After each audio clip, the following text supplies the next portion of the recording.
ഓഹരി വിപണി ട്രംപാഘാതമേറ്റ് ഇടയ്ക്കിടെ ചോരയൊലിപ്പിക്കുന്നുണ്ട്. അതിനിടയിലും IPOയുടെ പൂക്കാലമാണ്.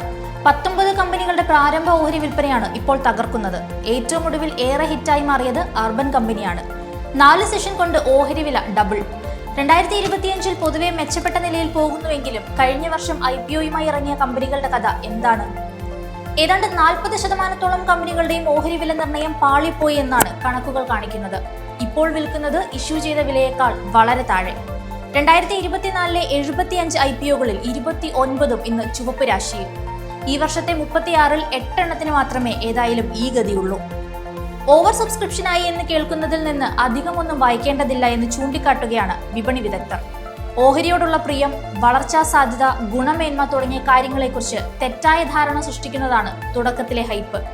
അത്രയൊന്നും ലിക്വിഡിറ്റി ഈ ഓഹരികൾക്കുണ്ടാകണമെന്നില്ല. വിദേശ നിക്ഷേപകരാണ് വാങ്ങുന്നതിൽ നല്ല പങ്ക്. ഇപ്പോൾ വിൽക്കുന്നതിലും അതെ. ഫലത്തിൽ റീറ്റെയിലുകാർക്ക് ഗണ്യമായ നഷ്ടം. ലോക്ക് ഇൻ പീരീഡ് കഴിഞ്ഞാൽ ദുർബലമായ IPOകൾ വിൽപ്പന സമ്മർദ്ദത്തിലാവുന്നു. അപ്പോൾ പ്രത്യേകിച്ചും തുടക്കക്കാരായ നിക്ഷേപകർക്ക് ഒരു ജാഗ്രതയൊക്കെ വേണം. ബിസിനസ് മനസ്സിലാക്കാതെ SIP പോലെ IPOയെ കാണരുത്. ഓർക്കണം, ഇപ്പോഴത്തെ വിപണിക്ക് ചാഞ്ചാടി കളിക്കുന്ന ഒരു ട്രെൻഡാണ്. ഇനി നിങ്ങളുടെ അഭിപ്രായം എന്താണ്?